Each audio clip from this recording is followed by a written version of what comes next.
management or its owner, Fred Lundgren. But then again, the views of broadcast management are, well, different. And now it's time for On the Mark Live with host Mark Westwood. Finally, a show about KCAA. Hot topics, a little locomotion, current events, news, laugh, reviews, and a little irreverence. And you. And now, ladies and gentlemen, 3, 2, 1, Mark. And I'm starting to hear myself a little bit more. KCAA 1050 AM, 106.5 FM, and there we go. Starting to come in there. Sounds better. All right, I'm Mark Westwood, and we are hosting a new show called On the Mark. And I have my good friend Andrew Caravello. Hey, how's it going? Sounds good down at the end. Yeah, in stereo. In stereo, and I'm going to have to... I'm hearing something in my headsets, by the way. I'm going to switch microphones. Okay. Andrew, stamp for me. Say, hey, welcome, Mark. Hey, welcome, Mark. Thank you for letting me be on your show again today. Okay, that's better. That's better. Okay. All right, now we get back. We had a little technical problem. Always happens here. And is anybody else hearing anything in their headsets? I am, actually. I'm hearing something in my headsets, too. I don't know what that's show. About. There we go. Maybe. Oh, it's gone now. It's gone now. Yeah. Through the miracle of radio technology, here we go. All right, let's start this again. 3, 2, 1, Mark. Hello, everybody, and welcome to On the Mark. It's Monday, and I'm happy to be here with Andrew Caravella. Hey. And our guest today will be Major Russell Fritz from the Salvation Army, and also a brother.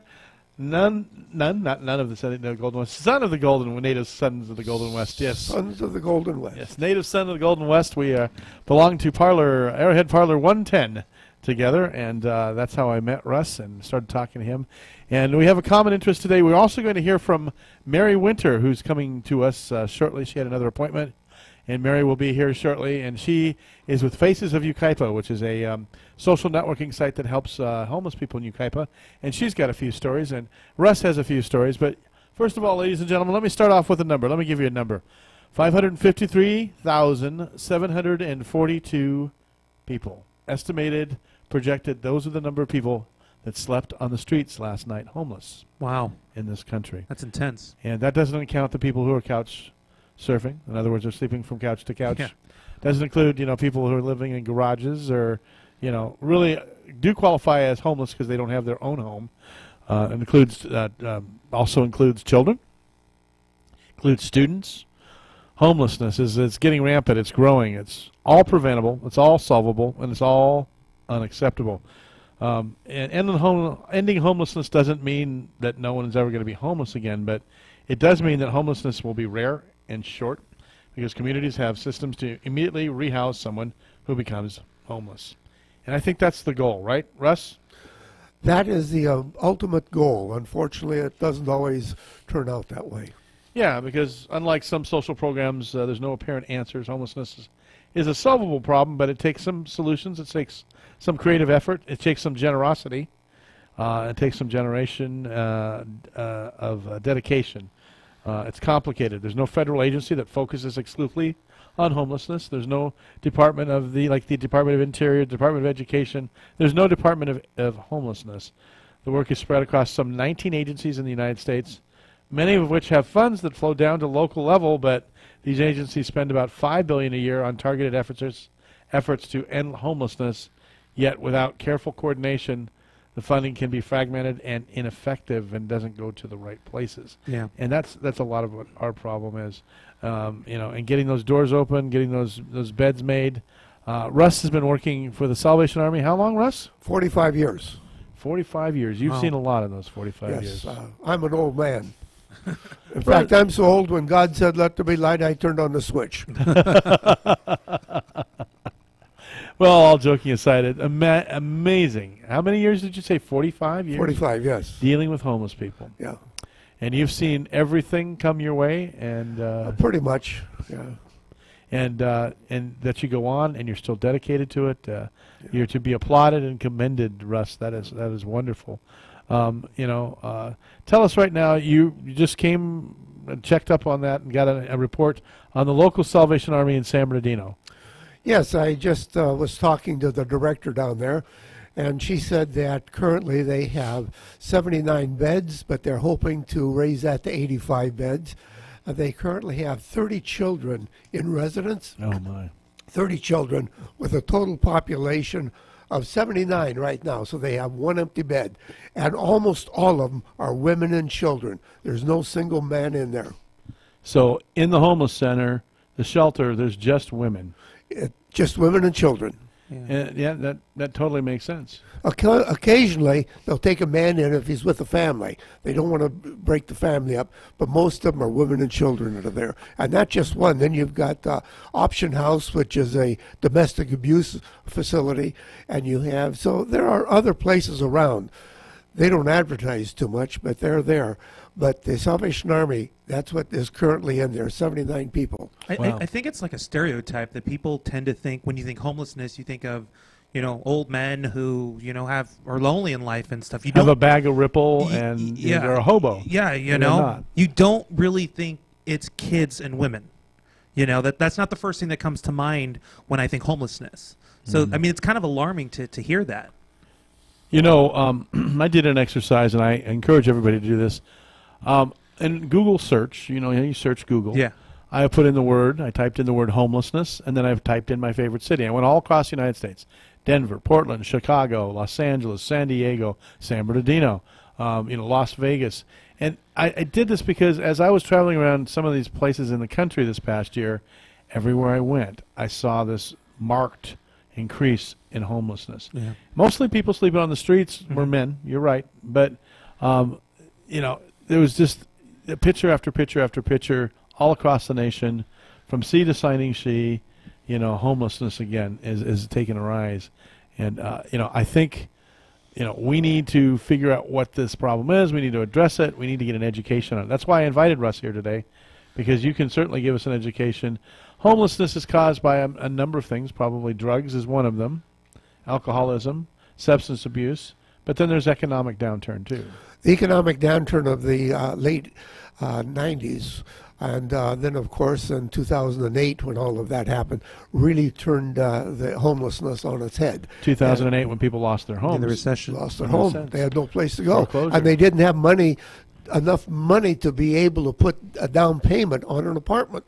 Yeah. They were stuck, and they were living in their cars. I was stationed in Wenatchee, Washington, and we would have coming in there on every summer following the crops. And that's another thing that the homeless people are. They follow the crops, especially with the families. Mm-hmm. And we would have something like 10,000 people coming into Wenatchee just to pick apples. Wow. That's a Chelan County up in Washington, central Washington. Amazing. The city of Los Angeles reports 3,600 homeless students. These are students that sleep on the campuses of UCLA, USC, wherever they're going to school, the community colleges, in their cars. They're living in their cars. That's nuts. And, yeah, the city of Redlands, Youth Hope, Operation Youth Hope, you've heard of that? They reported to me in an interview last year that they had over 1,200 homeless students in Redlands Unified School District. Now, homeless students are kind of hard to identify, except for the fact that, number one, they don't have their own bedroom. They don't have their own home. They're probably not in a nuclear, mother, dad, father, mother, whatever it is. And they're living on somebody else's couch, and it's temporary. And you also have it's a stigma for a kid to go in school and to let it be known that he does not have a home. It is a terrible thing for a child. So we used to counsel our children that were in the shelter, just so if people ask where you live, just give them a generic area. Don't tie it down. Secondly, we had a high school retired high school principal that got some of her retired teacher friends together, and they would come in after school 3 days a week and help the children with their homework. Yeah, because they need that. And in certain schools, this one in particular was in Dallas, Texas, they created a drop-in center. And in this drop-in center, you could get counseling. You could get homework tutoring, of course. But they also had coffee, packaged foods, rice and noodles, deodorant, socks. Socks are really important to homeless people because that's the first thing in the shoes that get all rotten and all that. Yeah. They really like it when they get new socks. A new backpack if they need it, counseling. Those types of things easily provide solutions or short-term solutions. We have to provide long-term solutions, and we have to look at how we're structured. And when you go out to any place in Redlands, and it's a very maybe even low income, lower than moderate housing, and it's $1,300. What family can afford that? That's homeless. They can't. And of course, there's strict guidelines on how to move in and things like that. And part of that, I think, could be solved. I have this wild idea about taking cargo containers, these shipping containers. Oh, yeah. And making a community of them where there's a domicile where they have a place to rest their head, sleep, keep some clothes, some personal belongings, and then they have a community like, restrooms, washrooms, things like that.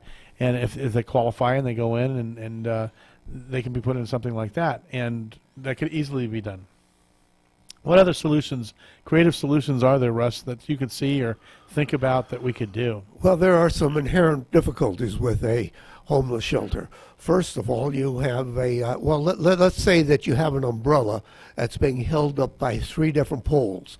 One of those poles is funding.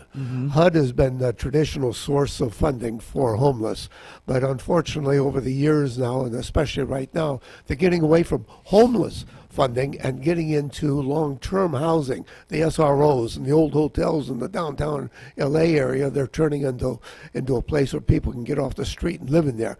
That's the first thing, is funding. That's a good thing, though, but yeah. Now, the second thing, well, the problem with that is a lot of people that are homeless don't want to move into a hotel. They like the freedom on the street. Yeah, I've heard about that. That's part of the struggle, is they don't mind being homeless. That's right. Well, and just to sidetrack here, there is a certain kind of a mental state that's caused by being homeless. Yeah. That a very healthy mentally person develops, such as being a little bit scared around the corner. What's the name of that word I'm looking for? When you're afraid of things that don't necessarily exist. I've lost a word here. Brandon, can you think of it for me? Shot in the dark. Are you thinking of paranoia? Paranoia. There we go. Yeah. Yeah, I'm getting older. Paranoia. There's a certain stigmatism of paranoia that is created, and of course, it's very easy to become substance dependent. Yeah. When you're on the street and you're depressed, and somebody says, "Have a toke of this, or a shot of this, or try some of this," and your troubles go away for a while. And then that's a good thing. You feel good, and then you want to do it more. All of a sudden, there's a substance abuse problem that happens. Yeah. So people see the results, the end results of this. And, it's not a pretty thing to deal with. It's hard. I mean, they become violent sometimes. I would say that 80%, probably closer to 90% of the homeless men and probably 60% of the homeless women have a substance abuse and mental problem. They're just, when they started closing down the institutions here in California in the 80s, that started causing the homelessness on the street. Yeah, because if they're going to be, mentally ill and they're on the street, they're not getting off. That's right. You know what the biggest mode of people getting off the street is? Well, death. Yeah. The second pole to this tent is liability. There's a tremendous amount of liability inherent with a homeless shelter. From people falling down, hurting themselves. I've been sued more from homeless people that were living in my shelter than anything else. They look at it as easy money. So and there's some insurance companies that absolutely refuse to take a homeless shelter on. So liability is the second pillar. The third pillar is staffing. Unfortunately, because of the funding, they don't have a real good, solid professional staff. The director may be, and maybe a couple of people under it, but the people actually doing the work in the shelter themselves have been promoted up out of the homeless population into their position. And that causes friction and causes problems because they really aren't trained in helping a person to take that extra step. And then, of course, the big umbrella is the facility itself. And that's where NEMB comes in. Not in my backyard. NEMB, not in my backyard. That's where, not in my backyard. I've been turned down probably about 50 times trying to set up homeless shelters in different towns because of this not in my backyard. So I learned through experience how to circumvent it. Maybe it's not completely open, but it's I learned how to circumvent that. And I did it in San Bernardino. Yeah, and it's tough because people, they're all for homeless shelters and helping the homeless and getting people off the streets.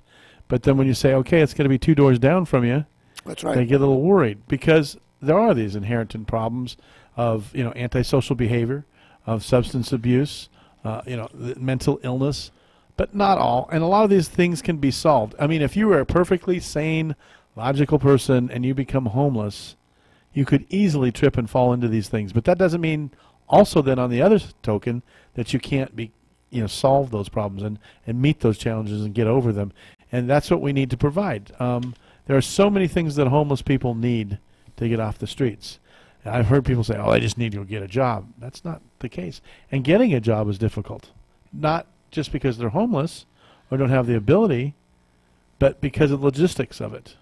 Well, if I may put a plug in, the Salvation Army is the largest rehab center in the world. We have rehab centers all over the United States, in Australia, in almost every country we're in. We have rehab centers for substance abuse and even some mental problems. Here in San Bernardino, we have a 120-man bed place just for homeless men.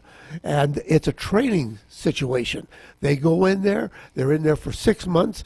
The donations that people give to the Salvation Army, thrift stores, go to the warehouse. The men actually, if they don't have a trade, we try to teach them a trade, how to fix stuff up. That's great. That's awesome. And then we sell it in the thrift store, which in turn pays for the whole program. Mm-hmm. That's awesome. That's awesome. And it's 120 men this time. It's not 120 men. That's not the women and children shelter. 120 men. That's over Doolittle Street. Over on what street? Doolittle. Doolittle Street. Okay. Well, come on in, Mary Winter. Mary Winter is going to be here. She just got here. She had another appointment, and she's with the Faces of Yucaipa. If you're watching on our TV screen right now, by the way, Yes. Hello. this show is podcast. It is recorded on video. And we have it on our website under my name, and then also it'll be on YouTube and Tiki Live. Tiki Live. Tiki Live on Hulu. On Hulu. And so there's lots of places you can see this and hear this. And if you're watching this right now, you just saw Mary come in and sit down, and I'm going to turn her microphone on here and welcome Mary Winter. Hello, Mary. Hi, Mark. Thanks for having me. And then we have right to your immediate right is Major Russell Fritz, and Russ is a great friend of mine from the Native Sons of the Golden West, and he's also very experienced, 45 years of dealing with homelessness. And I thought Mary is a perfect person for you to meet because she's with the Faces of Yucaipa. And then, of course, we all know Andrew Caravelle down the end, helps me with the show. I have a cot in the back. I live here. He's homeless too. We can help you. And that's the thing. We all are, many people, many of us are just a paycheck or two away from being homeless. If you have health problems, and suddenly you've found that you have a problem.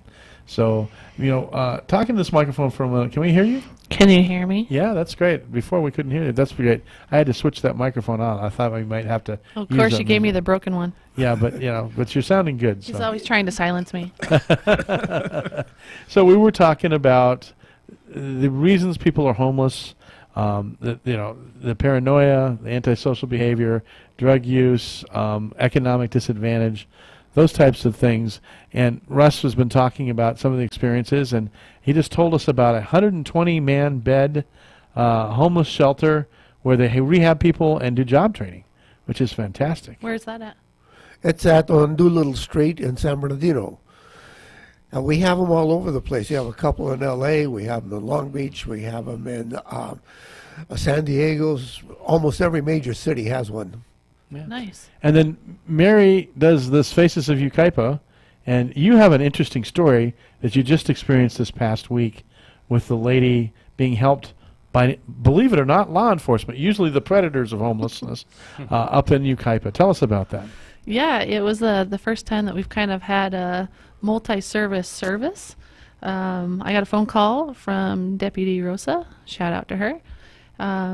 saying that she had found a woman, and I'm not sure how long she'd been on our streets, but she found her. I guess she was quite This is distraught. up in Ukaipa. In Ukaipa. Which, just let me interrupt you for a minute. We've been talking about homelessness all across the nation. Everywhere there are homeless people. Everywhere. It does not know city boundaries. It doesn't know economic areas. You know, you can very well-to-do place, Smiley Heights, and there's homeless people up there. Yep. Or you can have, you know, I Street in San Bernardino, and then there's homeless people there too. So go on with your story. So she let me know that she'd come across this woman who was very distraught. Apparently she'd been traveling with a friend, and the friend left her, just left her without anything. Dropped her off, said bye. Yeah, took all her stuff and took off. And so Deputy Rosa contacted me and said that she was going to go see if she could take this woman to Set Free Church, who does a lot for the homeless in our communities.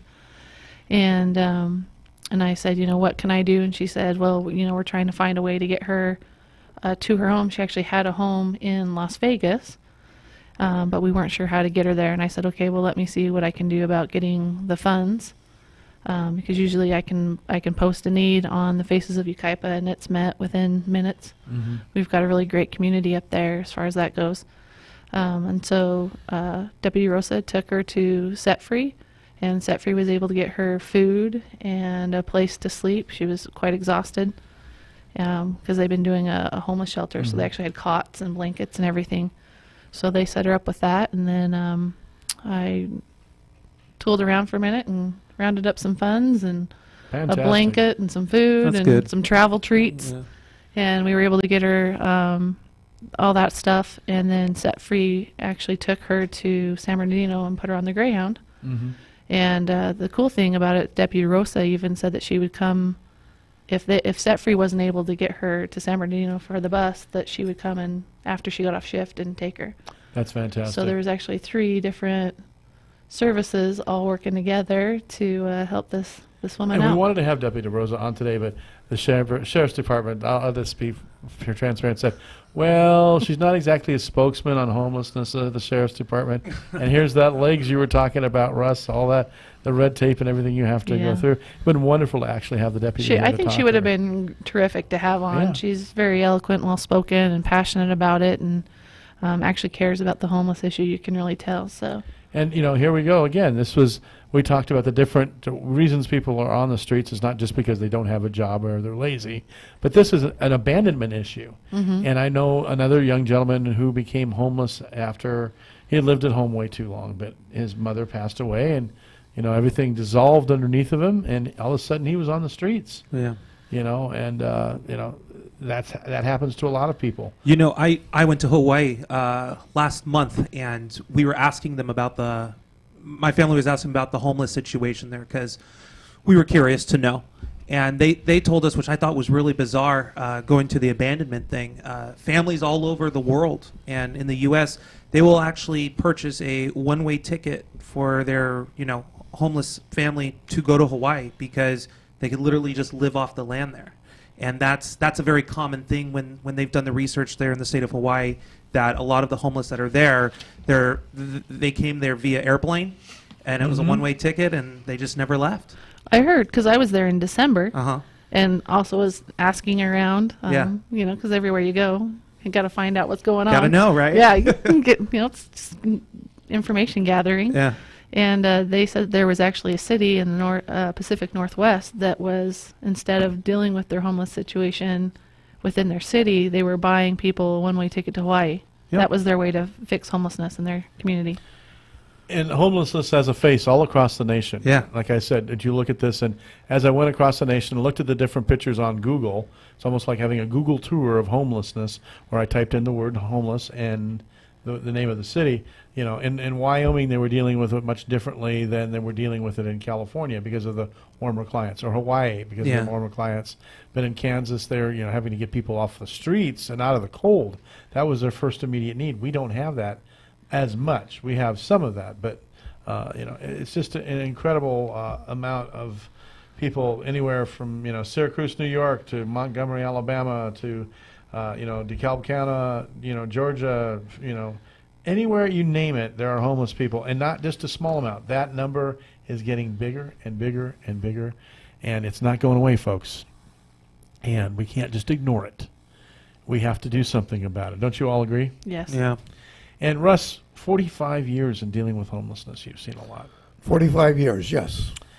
What, in your estimation, being the most experienced of us all in this, how would you approach this? What would you do differently? How are we falling down, and what can we do differently? Well, I would say, first of all, we need to change our laws relating to how people are kept into the various institutions, because a good percentage of the homeless people can't support themselves. They are out there wandering around, have no ability, no mental ability to be able to function properly. They're not going to get off the streets. So you're right, you're absolutely correct. And so we need to change our laws relating to and come up with the funding to open up some of the institutions, again, state-sponsored institutions, places where they can go, where they can get professional help. Well, it's like I mentioned the storage containers and making storage containers into tiny little houses like they have. If you go to tiny house URLs, there's all kinds of creative, innovative things they're doing with these storage containers that are literally stacked millions upon millions in our ports. Could be brought in, and we could make communities where they had joint showers. And homeless people need internet. They need an address. They need a place to do their laundry. All these things, they're preventable. They're solvable. It's unacceptable we have them. But the laws against that, like if you mention cargo or storage containers in a structure, this thing is an iron box. It is so strong. It's so safe. They're making homes, like real homes, out of those now. But try to get the city of Yucaipa to accept that, or San Bernardino or Redlands. They will just, oh, no, we can't do that. That's unacceptable. We do not allow those. And it's, because it's why? Because it's not maybe aesthetically pleasing. So put a facade on it. Yeah. Well, I think a lot of times, and I know in Yucaipa, I've had several city officials and city council members tell me that the homeless issue in our community is not a city issue or a government issue. It's a community issue to solve. Yes. Which is mind-boggling, because we can't do it without government and city help. And vice versa. You're right. You can't do it, and especially when it comes to zoning. Yes. Zoning is the key to the whole thing. To have a facility, it has to be zoned. Mm-hmm. And so that's a key right there. So it is a government issue. Zoning is not invented to enable people. Zoning is was invented to prevent people from doing something. That's correct. And that's the problem. The city workers are like predators. They really are when it comes to zoning issues and trying to do something. And I know a lot of business people are going, yeah, you're darn right. But I'm not just talking about that. I'm talking about solvable, simple solutions. A 20-foot by 12-foot storage container, iron on all sides. You can fix it up inside, make a bedroom, a domicile place to, and then do different ones to have laundry. And then you could have a joint food area. There's plenty of land and space to do this. But they won't allow it. They, and to build a structure from scratch is so prohibitive that, now you're just taking the food out of people's mouths to build a structure. So we do. You're right. Absolutely right. You have to change laws and zoning and funding. Well, and we also have to change the mentality. Minds and hearts, yes. Because I think a lot of city people and even the community feel like if the more resources that we offer and create to solve homelessness, it means that we're going to attract more homeless to come take advantage of that. So it's called the magnet myth, right? Because it's not a crime. You're not doing anything illegal by being homeless. So well, actually, in some areas, recognized by law enforcement, it's not against the law to be homeless. It's not anymore in California. In Escondido, the police cannot arrest you even for loitering or for all these other laws that they have in the books. California well, it's still happening. It's still happening, yes. But it's not illegal. In the city of Escondido recently, the city council, which is very conservative, passed a law that it's illegal to distribute food to homeless people. Oh, I can relate to that. I had a canteen, a 40-foot mobile kitchen that I bought. I had everything in it, like a food truck. Okay, what it was, a food truck. I got it out of L.A. And It was used. I didn't buy it new, but it was used. But I would go starting at 11 o'clock every night, and I would travel, well, not me, but I had a staff that traveled around to 9 different locations between 11 and 1 o'clock to feed people. We went to the railroad tracks. We went to a park here in San Bernardino where little children, 6, 7, 9, 10 years old, would come out. And that was their supper at 11 o'clock at night. That was their supper because they didn't have any at home. And finally the city came to me and said I couldn't do it any longer. They said I was causing a problem, it was a mess, and on and on and on. And then they probably hit you with, do you have the health code, everything up to health code? Are you And licensed? Do you have a food handler's Yes, permit? all that was in place. That's So like what the are you new telling thing me? they're But doing. what- what they- Government is the problem, not the solution here. Okay. So what they did is how they stopped me was they passed a law said that you could not pass out food. San Bernardino, it's on the books. You can't pass out food without a permit. And a permit is for one time. And I think there's a $500 or something like that fee for the permit. They should be ashamed of themselves. So that effectively stopped going around and feeding people at night. What problems did it cause? Maybe once in a while, people were in an area they didn't want the people at. That was it. That's really initially what it is. And then maybe there was some litter or food or things like that. But it solves a whole lot of problems too. And I think that maybe they're the problem. Maybe the key solution: get rid of bureaucracy. But What if you just had like an open box of food in the back of your truck and just occasionally parked it at the same place every single night, so they could just get whatever they needed?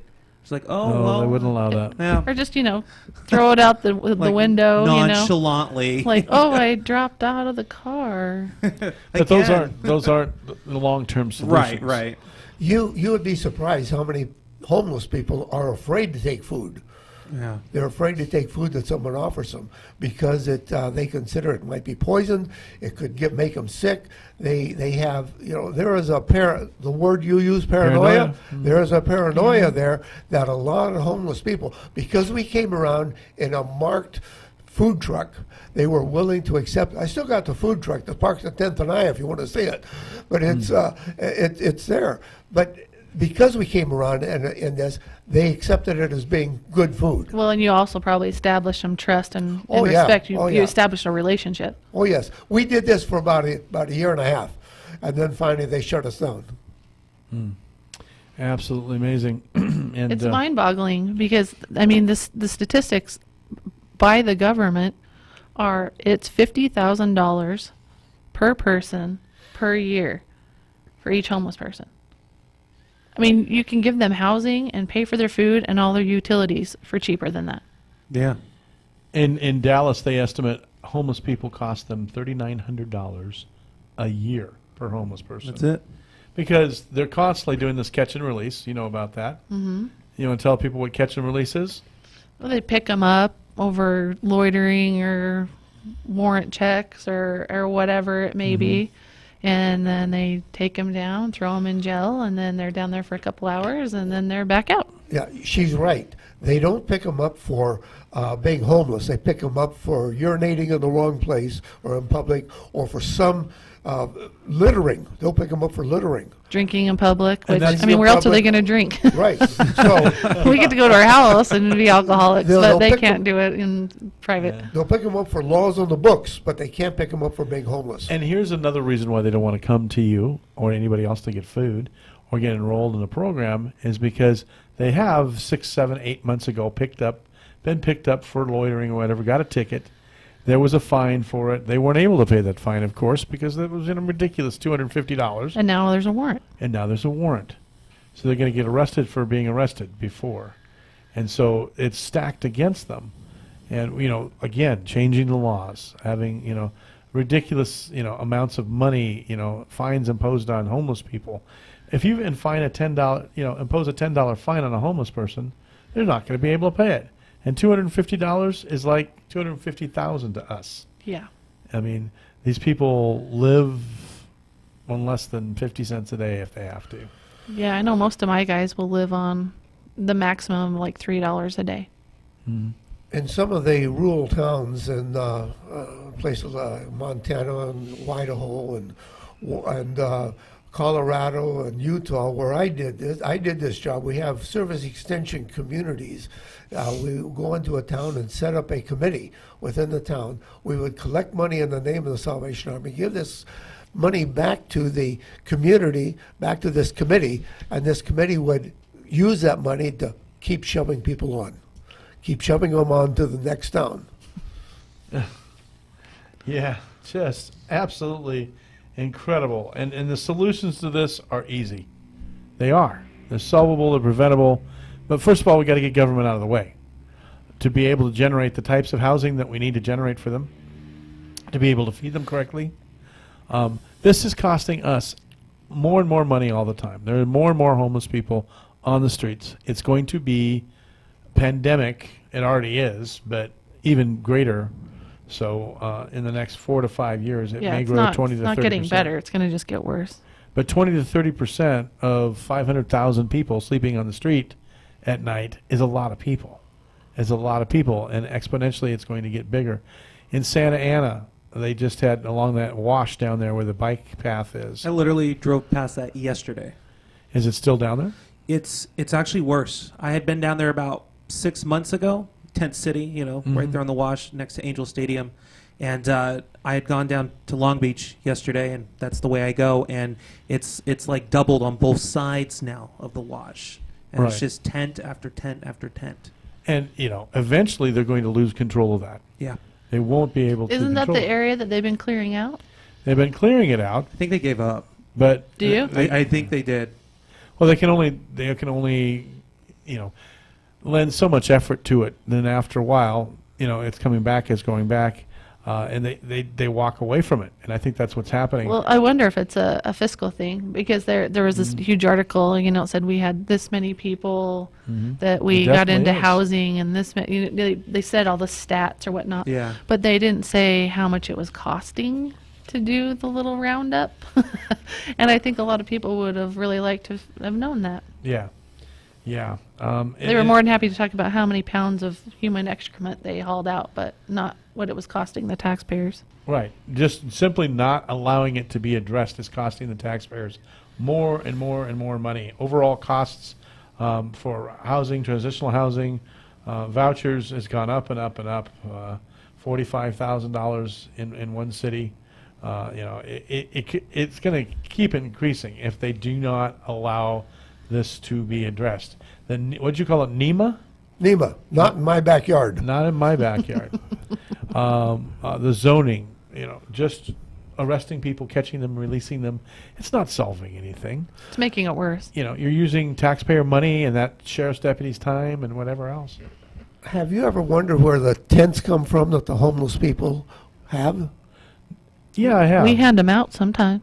You hand them out? Yeah, whenever we get tents, we hand them out. Yeah. Even though they're not allowed to put up a tent, Ukaipa, or a tarp. So, yeah, I was That's going it. to say, sometimes not even a tent, it's just a tarp. Yeah, but neither of those things are allowed in Ukaipa. Where do they come from, Russ?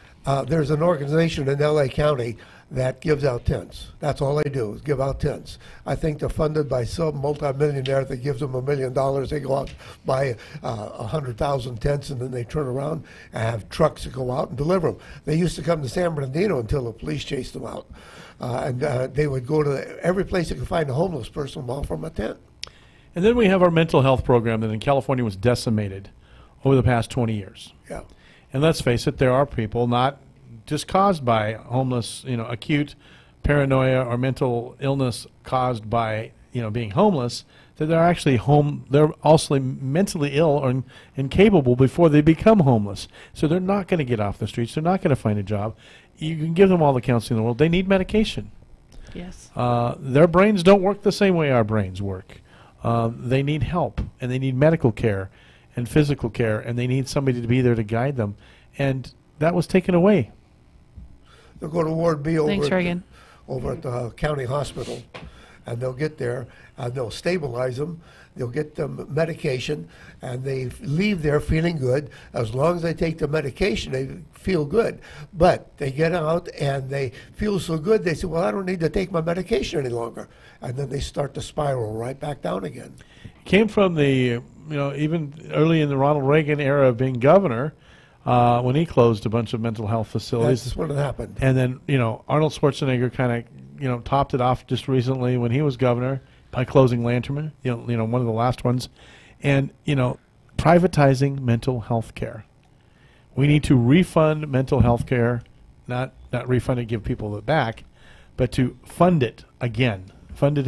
And we really, really need to figure out that program and get it geared up again. And then dealing with our drug and substance abuse problems in a correct and, Well, that all goes with mental health. Yeah. You know. Yeah, about, I'd say 6 or 7 years ago during a political campaign, somebody who was running for city attorney in the city of San Bernardino wanted to make a big push, and they closed down a group home for people who had substance abuse with alcohol. And you know how they closed it down? Because they'd come in and they took this old motel and they redid it, and they changed the light fixtures. And they put in, just a standard Home Depot $20 light fixture.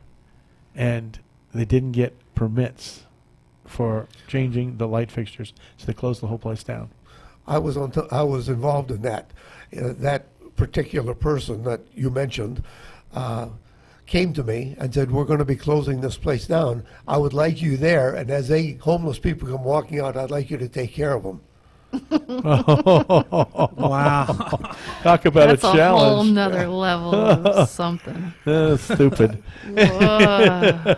We took care of the women and children that came out, but we couldn't do anything with the men. Yeah.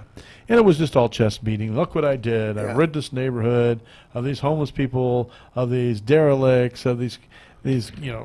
Actually, there were 4 motels involved. Was there 4? Yeah, 4 of them. And all of them, the big law they broke was that they didn't get permits to change the light fixtures. And it was an improvement in this case. Better light fixtures, more safe, better light. And who would have thought that a 90 cent per light fixture permit fee would shut them down? That's the way we've been. And that's government for you. And it's just mind-boggling. Yeah. And you get, most of the time, the people who are approaching homelessness are people like the Salvation Army or Faces of Yucaipa or other private nonprofit agencies. Everybody's quiet. We're pretty much awesome. You guys are awesome. I mean, And I know you you're are awesome. And just the things that you've seen over the years. And Russ is just, hats off to you. And gosh, I had no idea until I started talking to this man, some of the things that he's gone through and done over the years. And he keeps going. And that, that's incredible. Well, when you get old like me, all you have is left is stories. Russ, what you be 70 years old maybe? I'm a trombone man this year. 76, huh? Yep. You look great for 76. Thank you. Great. It's wonderful. Andrew, we got our work cut out for us to keep up with these guys. I don't age. So tell us, what's your goals and visions for the Faces of Yucaipa? Because we have the opposite of somebody who's been for 45 years. And then, Mary, you just got into this a few years back. Yeah, 2 years ago. So Salvation Army's been going strong. You've been going strong for a lot of years, and we're kind of on the other end of the spectrum, just starting up. I'm working on getting Faces of Yucaipa to be a 501c3 nonprofit. Mm-hmm. And just got my articles of incorporation today. Congratulations. On my way down. Thank you. Are you on the Book of Face? The book of what? Facebook. Oh, yes. Yeah. I was like, what? Well, that's how it started out. Yeah. Faces of Yucaipa. Yeah. Yeah. It started with me taking a picture of a homeless lady and her name and a little bit about her, and just thought maybe if somebody comes across this, they might treat her a little bit better. And now we have over 1,300 members, and That's awesome. have helped 38 people get off the street, and do a lot of other services and weekly food and all kinds of stuff. How many people in your organization or your team are currently helping you right now? We're a very active group. So I was just looking at the numbers last week, and we had over 800 active Wow. out of the 1,300. That's incredible. Yeah. Russ, you're probably Not too familiar shabby. with this too. This point-in-time count. Yeah. Ugh. I know. I kind of laugh at it too. They take 1 day, 24-hour period, and they're going to try to count all the homeless people on the street. And Not they even count- 24 hours. It's like 4 hours. Oh, really? I've been involved in that ever since they started it. I always thought it was absurd. For example, some of the people that they would get the homeless people to do the, quite a number of the homeless people to do the counting because, oh, well, they know where the homeless people are, so we'll hire them, and they hired them. I can tell you, these guys, many of them, would go to a restaurant somewhere, you know, a walk-up restaurant, buy a Coke, sit at the table, and just fill out the paperwork. There was no accountability on it. And then, you know, this gives the staggering figure in Yucaipa. They said, how many homeless people did Yucaipa have? I think when I first got there, we had 7 or something. They said 7 homeless and now people. our big number's like 13 or something. 13 homeless people. The Nile is not only a river in Egypt. Denial, man. I got to tell you, it's. I could count that in one block over on California Street. Well, it's crazy because I did a ride-along with the homeless liaison, the deputy at the time, and he showed me his computer, and he was trying to show me, all the work he's done, and I so know that deputy. He's gone now, so it's good. Is he? Yeah. Oh, yeah. He's been gone for a while. Oh, good. And that's what we have, Deputy Rosa now. Oh, that's a big, huge improvement. It's like you can't even quantify how much of improvement that is. Yeah. But he had a file on every single person, and he said, "How many people do you think there are in Yucaipa?" And this is, when we had 7 officially, and I said, "Well, my numbers, I would say anywhere between 80 and 120." I said, "What's your number?" He said, 85 to 120. So independently, we'd come up with the same number, and he had a file with their picture and their warrants and, all their information. And, this point in time count is so asinine to me because we have people who, in our communities, who literally have the accurate number. Instead of having volunteers have to go get trained, first they have to go get training, which is dumb. Because it's in another town. So, like for us, it's not convenient to go to Redlands or Highland or wherever they do the training. They do it for a 4-hour time period with people who have no idea where they're going and where they're looking. You've got homeless who read it in the paper. They know exactly when the point in time is going to happen, and they make sure that they hide because they don't want to get bothered. Do you want to wake up to have somebody in your face going, as you're sleeping under a bench, going, "Are you homeless?" Yeah, and here's the deal. I do know that the homeless we see are the social homeless people. Yes. That will talk to you and are friendly. Then there's the antisocial ones, and they are off in the brush, in the bush. And if you're going along the freeway over here on the 210 between Redlands and Highland, there's a whole wash area where there's just an encampment there. You can't see it from the road, but it's there. You're not supposed to talk about that. Okay, because then people might get rid of it. You're outing them. I'm sorry. I didn't mean to do that. But my point in telling you this is not to out them, but to say that there are far more than you see. And that's my point. Is that correct, Russ? Yes. Every fall, the amount of patrol for the San Bernardino police go down the Santa Ana River on both sides. And the Santa Ana River on both sides, or at least the San Bernardino side, is just one encampment after another, just all along there. And they're the ones that you don't see. They're the ones that are hiding out. They go down there and ask them to move, please move, because winter is coming, and they're going to have floods, they're going to have rain, and they're going to get washed away. And they'll go back the next week, they haven't moved. They're still there. Or the Santa Ana winds are there blowing 70 miles an hour through the wash, and they're wanting to be warm. They start a fire. That's right. It starts a brush fire, and that's a problem too. And we do need a Department of Homelessness. I think that I've come up with that today. Like the department, we don't have a Department of Peace. We also need a Department of Homelessness, just like the I think that's a great idea. Department of Transportation. All those departments. We need one like that specifically deals and coordinates the agencies, but also specifically deals with this. And addresses the issues of mental illness, of funding, of the antisocial behaviors, of all the things that we need to deal with, substance abuse, and that's a start. And then also clearing the path in cities, the zoning paths and things like that. And dealing with issues and matters of homelessness. Not that everybody wants to build, that you could apply something like these cargo containers being made into tiny houses and domiciles. You can clear that for homeless people. You can't do it for profit and to rent it out and to build, huge apartment communities, but you could do it to address a homeless problem. I think there's certain things we could do. Maybe I'm wrong, but I have a vision that is, a little bit more altruistic than others. Well, I guess. there's a program in Walla Walla, Washington. They're actually going to come down and speak to the homeless coalition that we started in Yucaipa this week. And they've built, it's kind of a version of a tiny house, but it's even more simple and cheap than that. And they can come and they can spend the night. There's a certain time that they can come. And they've gotten permission to hold it in the city's yard that they have fenced off. I think every city probably has one of those kind of yard things. And so it's in there, and I don't know how many there are, but I think it's at least a dozen. And they can come in and they can sleep, and people bring them cooked food, all donations and volunteers, and then they have to be out by a certain time. I've seen pictures of this. In Kansas City, they did the same thing. They're actually building like 15 by 10 little rooms, almost like the size of an easy up. Yeah. And they're putting them on skids so they can pull them around and move them, so they're easily movable. So when the police come after them. Yeah. But they don't have toilets, they don't have kitchens, they don't have those kind of conveniences. But those things can be provided centrally. In San Jose, the homeless loved the Metrolink trains, or whatever they call them, because the platforms all had internet access, and they were on there with their little phones trying to get internet access to be able to apply for jobs. You can't apply for a job these days by just going in and applying. There's all kinds of challenges and all kinds of needs that we have, and this is not going to be the last of our shows on this. This is the second one.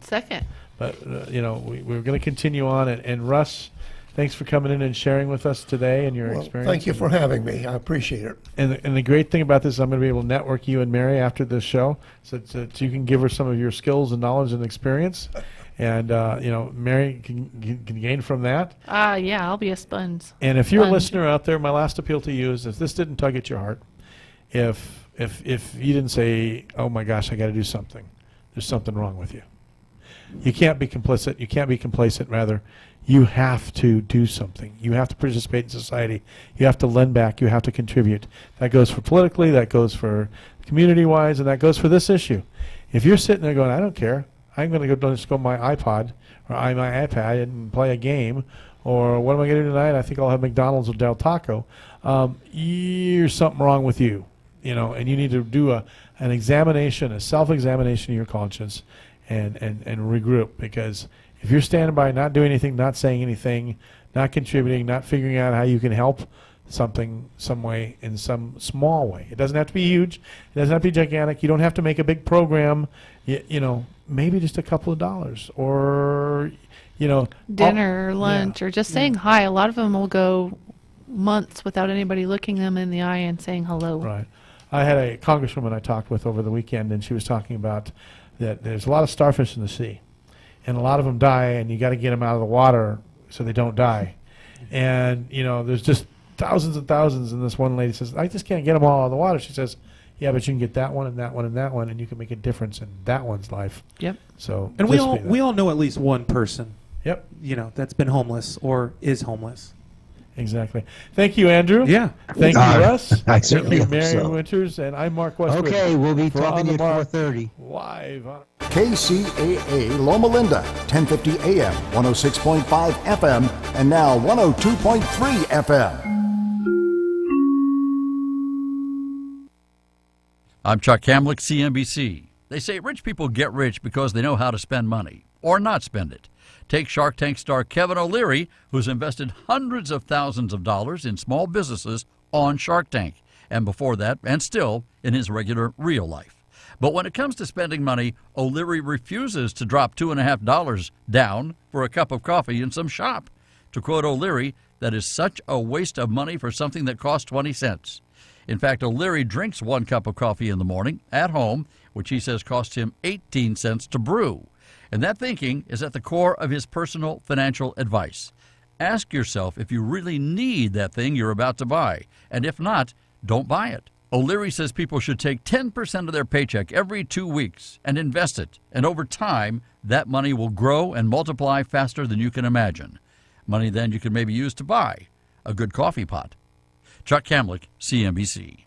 If you have hard water, the lime scale not only leaves white spots, it clogs pipes and breaks down appliances, costing you hundreds of dollars in energy and wear. Eliminate lime scale and other water issues like brown staining, bad odors, and lead with HydroCare water products available from Wave Home Solutions. Wave's affordable systems don't use salts or chemicals. You'll love the way your water tastes, smells, and looks. Satisfaction guaranteed. For more information, go to goodclearwater.com. That's goodclearwater.com.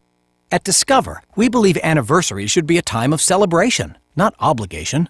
That's why we think annual fees are ridiculous. And now, just for giving us a try, we're going to give new card members a one-year anniversary gift they'll never forget. At the end of your first year, we'll match all the cash back you've earned dollar for dollar. No caps and no catches, because we know if you try us, you'll like us. And that's worth every penny. Try it and believe it at discover.com/match. Cashback match offer only for new card members. Limitations apply.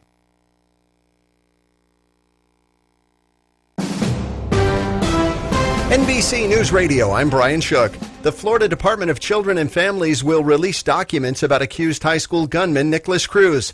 A Florida judge ruled that the DCF can release a 19-page report along with a 3-page summary on an investigation opened in 2016. The documents reportedly help paint a more vivid picture of Cruz, referring to him as a vulnerable adult suffering from ADHD, depression, and autism.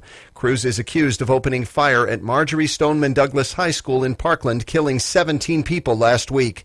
Florida Governor Rick Scott is demanding the FBI release all information surrounding the Bureau's failure to act on a tip it received about Nicholas Cruz. More from Tom Roberts. In Monday's statement, the Republican governor called on the FBI to release all records related to Cruz's gun ownership, desire to kill people, erratic behavior, and disturbing social media posts. Scott added the FBI's failure to initiate an investigation raises many questions, and the victims' families deserve answers now. Tom Roberts, NBC News Radio. President Trump is supporting a change to federal gun background checks. The White House said today Trump spoke with Texas Republican Senator John Cornyn and Connecticut Democratic Senator Chris Murphy about their bipartisan bill. A high-profile Arizona lawmaker seems in good spirits while battling brain cancer. Meghan McCain posted a picture of her and her father, Senator John McCain, over the weekend. The picture shows John in a ball cap and sunglasses, smiling while Meghan is leaning over and grabbing a bit of father-daughter affection. The tweet thanked folks for supporting her father, who has remained out of the public eye for weeks now, reportedly at his ranch in Sedona. Jason Campadonia, NBC News Radio. New Yorkers who were students at Marjorie Stoneman Douglas High School are raising funds for families of the victims of last week's shooting. The alumni are making donations and holding raffles and a silent auction. The event is organized by 2 New Yorkers who were in the school's class of 2008. You're listening to the latest from NBC News Radio.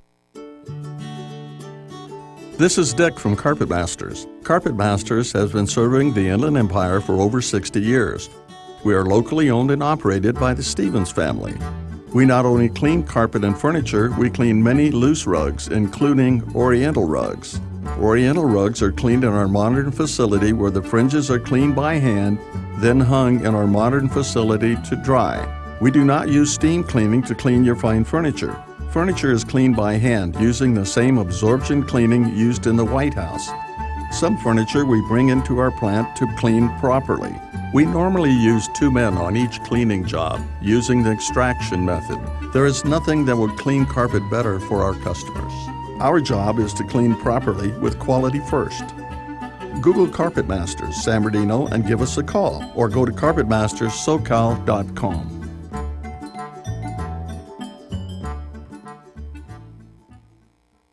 You're listening to KCAA, your good neighbor along the way. And now, it's For the People with Judge Herb Dodell.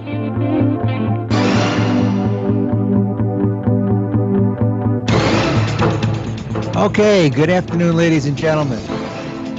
We hope to have a very interesting show today. I got a guest that I think you're going to be finding very interesting. But like I said last week, the purpose of the show is really to get something to you that's valuable and useful in your everyday life. Whether it's information, whether it's entertainment, whether it's guidelines, whether it's a spiritual approach. If you listen to the show or you read the book, you're going to get something out of every one of these things. So Let's go ahead, Gary. What do you got in mind? Well, I like to talk about the what's going on with the guns and these semi-automatic weapons and these shootings and why it's so easy for people to get semi-automatic weapons. What the hell? Why do we need semi-automatic weapons? I want to ask you as a judge, why does society need a semi-automatic weapon? Why do normal people need them? Well, I don't think anybody needs a semi-automatic weapon. Thank you. But that's not the point. Well, what's the point? The point is that the Second Amendment allows everyone to have a gun. Judge, can I just interject here? Okay, when the forefathers wrote this Second Amendment, what was it, 1790, 1792, something like that? Well, people had a lot of muskets those days. Right. You had to actually pack it in with gunpowder. You know how many shots you could get off in a minute when the forefathers wrote the Second Amendment? You know how many shots you could get off in 1 minute? Probably one. Two. Okay, I read about it today. 2. Okay. Do you think George Washington, Ben Franklin, John Hancock, Thomas Jefferson, James Monroe, Benjamin Franklin, all these great leaders that brought our country together, if they saw what was happening in our society with these semi-automatic weapons, don't you think they may say, hey, maybe we shouldn't have them in our society with all the gunnings of kids dying, the Vegas massacre, things like this? Well, this last week should have given us a big lesson. We really need to make some changes. And I've said before, even on the show, I think one of the shows we had a while ago, I was talking about a suggestion that I had made to in Washington. I have a fraternity brother of mine as a U.S. Senator, and he told me one day if I needed 20 minutes, I could have it. So when I was in Washington, I called him. I said, I want my 20 minutes. So we met, and he listened to this proposal. He said, that's a pretty good idea. Which was it? What was it? Tell us again. Well, the proposal is very simple. When I was assigned to restraining order cases, which I did for about 6 years, I've heard literally hundreds of hearings where the issue of restraining orders is the issue on the table. And I said to myself, we really have a mechanism here that we can control some of the people who have the guns. Not that you can't have a gun. Everybody should be able to have a gun. I agree 100% with that. Certain people shouldn't have a gun. Okay. And we have a mechanism that we can deal with that. Now, how does it work? Very simple. And what I had said to him was, we need to have a national database of all restraining orders. Now, when we sign a restraining order, and I only issued probably about 5%, when you sign a restraining order, it goes immediately to the sheriff or law enforcement, and it's served on that person. They have to turn over the gun within 24 hours. That's what the law says. Right. And not only does the law say that, but it's in the order. And a court order is just what it sounds like. It's a court order. You're not allowed to do it.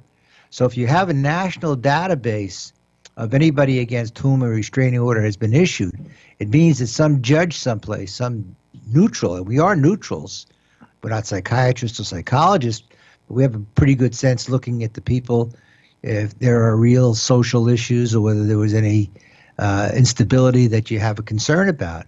And so this national database then is made available to anybody who sells guns. And have they done that? No, they haven't done that. Of course not. They even have the terrorist watch list. They fight over that. If you're on the terrorist watch list, you can still get a gun. If you're 18 years old, this is a federal law. I'm sure you know this, but it's a federal law. At 18, you can get a semi-automatic weapon. When you're turning 21, you can get a handgun. So it's easier to get a semi-automatic weapon for someone than a handgun. That is asinine as far as I'm concerned. I don't know where that comes from. It's the truth. It doesn't make any logical sense. Read it. It's a federal law, Judge. But it doesn't make any logical sense. But anyway, getting back to the database. Yeah. So if you're selling a gun, you've got to check the name against the database. It's not like a background check. It's pretty simple. You look to see if they're on a database. It's nothing more to do but see if the name is there. Right. If it is, obviously you can't sell the gun, but and here's where it has a real practical value. You must inform law enforcement because it means that somebody who's not supposed to have a gun is trying to get one. And somebody's already decided that they shouldn't be walking around and having one. I remember one guy in court, he said to me, but I need a gun because I'm a hunter. And I said, go out and buy a bow and arrow. 'Cause Exactly. You're done. You're not keeping that gun, I can tell you right now. Go get a slingshot. And you know what this senator said to me? You know, we've been friends for 50 years. He said to me, be realistic, Herb. This is Congress. There's no way that you're going to get anything like that through the NRA. But it's so Not gonna simple. happen. Not But gonna it's so happen. that is such a great law to have. I mean, it's a no-brainer to have. Well, but the bottom line is when you call law enforcement, now that you're on somebody's list, you know that there's somebody who presents a real potential risk. Yes. And so you'll do whatever you do to monitor that person. And why does this guy want a gun if he has a restraining order against him and he's not allowed to have a gun? Why does he want to purchase one? Well, that's a pretty simple question, isn't it? They want to do something with it. That's what I'm saying. I mean, that's a no-brainer. Well, you know, but as far as the registration is concerned, you make it really tough for the seller. Because if they sell a gun to somebody who uses it in some event, there's a concept in the criminal law called the felony murder rule. I talked about this a couple of weeks ago, as a matter of fact. Mm-hmm. It means that an example would be you're sitting in the car, you're driving the getaway car from the bank heist, and you're sitting in the car, minding your own business, right? Waiting for the guys to come running out the door, and you're going to drive off somewhere. Well, if somebody got hurt or killed in that bank, you, as the driver of the car, even if you weren't in the bank, even if you didn't know what they were doing in the bank, you are equally responsible as an accessory. And so, therefore, you sell a gun to somebody on the list, and they do something, and they trace it back to you as a seller, you have equal criminal as well as civil liability. So that's going to keep people from selling guns to people who shouldn't have them. And the reason why the NRA shouldn't object, they really shouldn't object to this, because we're not saying take guns away from the people. We're not. We're saying everybody should have one if you want one, but certain people don't qualify anymore. You start off with the presumption that it's okay, but what happens is when they go to court, whether they go to our court, which is restraining order court, or you do it in the family court, which handles domestic violence, and in some jurisdictions they're done in the same court. And in L.A. County, when I was sitting in restraining order court, we didn't do the domestic violence; they were done down the hall at the family court level. I saw everything from attempted murder to rape to child molestation to neighborhood fights to these people shouldn't own games. Guns. They shouldn't own guns. I've told this story. I'm sure I told it before. I remember a case where a lady came in and she was being threatened with texts, and she brought her phone with her. So she said, "Would you look at this?" So the bailiff brings it up, and we turn it on, and there is a lady on I guess it's FaceTime. I said, okay, it must have been FaceTime. She's sitting on the floor with a beer can in one hand and a gun in the other and saying something, I don't remember exactly what the message was, but that I issued that restraining order. Yeah. Now, that's a person who's using it or potentially using it for all the wrong purposes. Well, this is what this kid did. He was posting stuff on Instagram, and they did nothing about it. What blows my mind is, why do you need to own a semi-automatic weapon? Why? You're not going to go hunt with it, right? Not unless you have a lot of deer out there at the same time. And it's a killing machine. It is a killing machine for human beings. It's a human killing machine, and that's all this is. Well, we'll talk a little bit more what happens in the courtroom when we come back from the break. All right, cool. It is Judge Herb Odell, For the People. Get his book, From the Trench to the Bench, on Amazon. And if you want to ask the judge a question, email him. AskJudgeHerb@gmail.com. We'll be right back.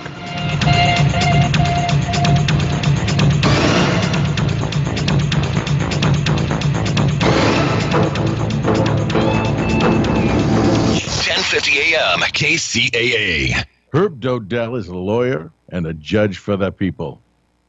Having served as a Superior Court judge, presiding over more than 9,000 cases, he has witnessed firsthand how complicated and corrupt the legal system can be. His goal is to show how things really work in the legal system so that people can navigate the legal system in the best way for them. Many people often feel marginalized by the legal system and are uninformed about how to proceed when unfortunate circumstances arise in their life. Judge Herb will pull back the curtain, lift the veil, so people can truly understand their rights, have access to top legal personnel that they can trust, and have knowledge about how things work so they can make better choices. Judge Herb isn't just knowledgeable. His integrity and spiritual values are truly what make him different. He cares about democratizing access and information for all and desires to turn on the light so the people, you, can benefit. For more information, email the judge at askjudgeherb@gmail.com. That's askjudgeherb@gmail.com.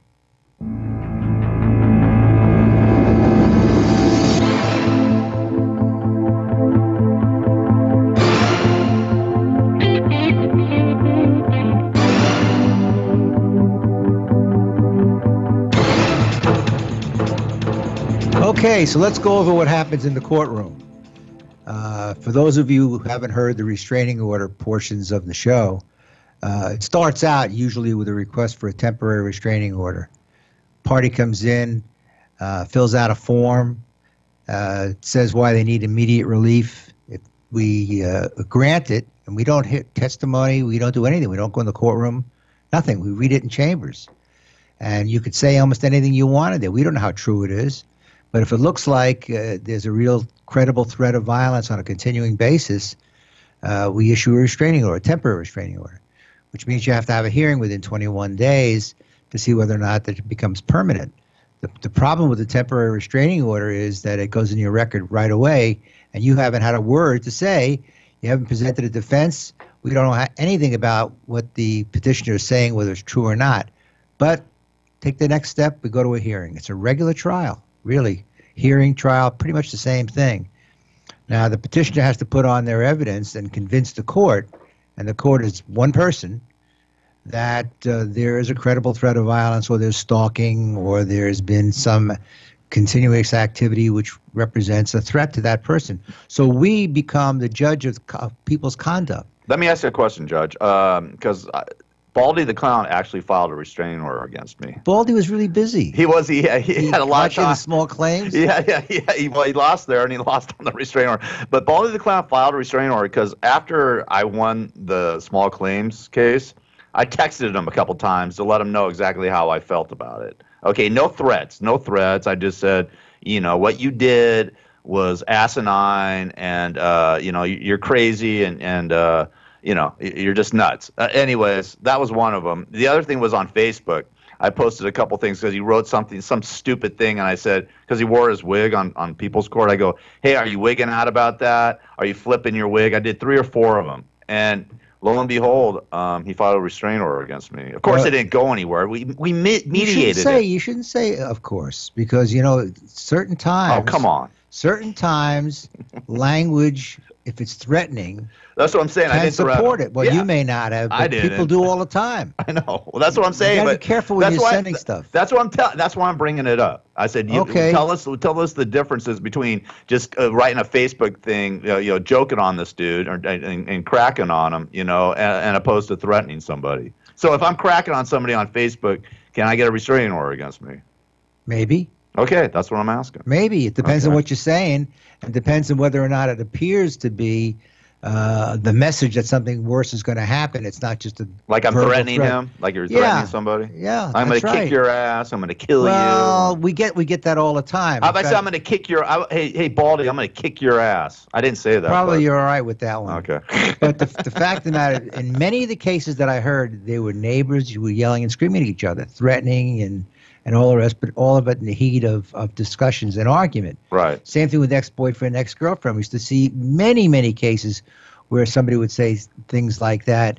But when the defendant, or it's called a respondent in restraining order cases, gets an opportunity, they can present any kind of evidence that they have to support that there's no basis for it, or that it's not on a continuing basis. For example, a one-time situation where somebody beat another person up doesn't justify the issuance of a restraining order. It's a one-time event. Right. Now, but if it's going on, that's when you step in. Okay. And the reason I like this suggestion about using restraining orders to enforce some way of limiting gun violence is because the respondent has an opportunity to do everything. The plaintiff or the petitioner is required to prove by what's called clear and convincing evidence. And that's a higher burden than you normally would have in any civil case. Right. In a civil case, it's preponderance of the evidence, more likely than not. Right. But in this kind of case, it's clear and convincing. It's between 50 and 95%.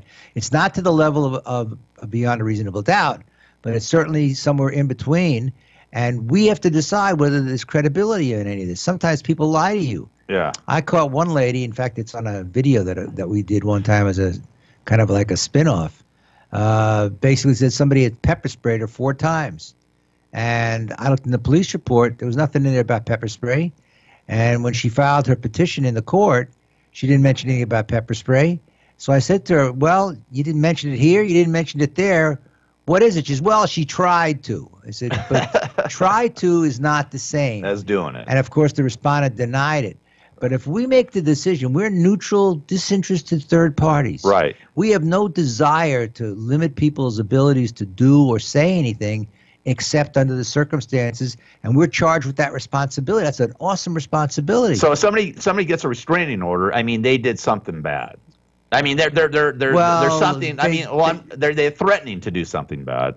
They appear to be a threat of some kind. Okay, that's what I'm saying. Well, look, stalking somebody is not necessarily a threat. It's just an annoyance. Right. But that's still a harassment. Yeah. You don't know where that's going to go from stalking to something else. People lose it. But they shouldn't have guns either. A stalker shouldn't have guns.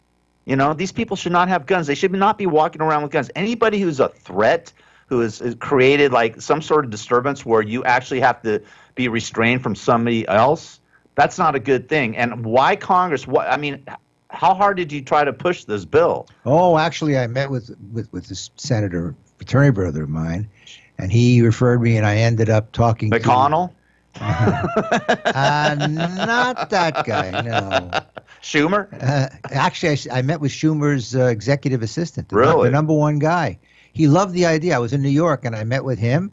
And I met with Gillibrand's executive assistant, and she liked it too. So why don't they do something about this? I met with the New York Police Department. There was a branch of the LAP of the New York Police Department. I met with them at City Hall. We tried to do something with them. I'm trying to meet with the city attorney here in Los Angeles. You know, I figured I'm not just a guy hanging out. Yeah. I have somewhat of a title, and it should present some idea of credibility. And I got great responses from everybody, but nobody wanted to do anything. I mean, so it's the same thing, same old, man. That's why these things are happening. Well, you know, a restraining order is only good for 3 years. So if you have the gun taken away from you for 3 years, perfect. That's it. Perfect. And you know, you can always go back in. Believe it or not, we have the ability to modify any of these orders at any time. Right. I've had people come back in after the restraining order has been issued a month, 2 months, 6 months later, come back and say, no, we've worked it out between us. You know, we want to be friends. Everybody's happy. We don't want to have this on the record as an existing restraining order. Right. And I modify it. That's cool. It depends. And so if somebody really feels that they shouldn't be limited to that degree, come in and talk to the court.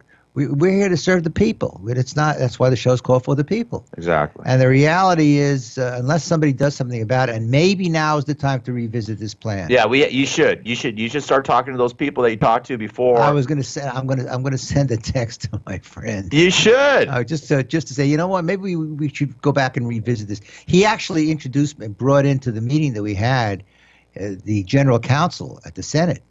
And he liked the idea too. I sent him some research, and everybody was really hot on it, but then nothing happened. Nobody got shot for a while, and that was the end of that. Well, let's put it this way: it's back in vogue. Shooting people. No, it's more than in vogue now. Sick. The right people have got it as a message now. It's the young people.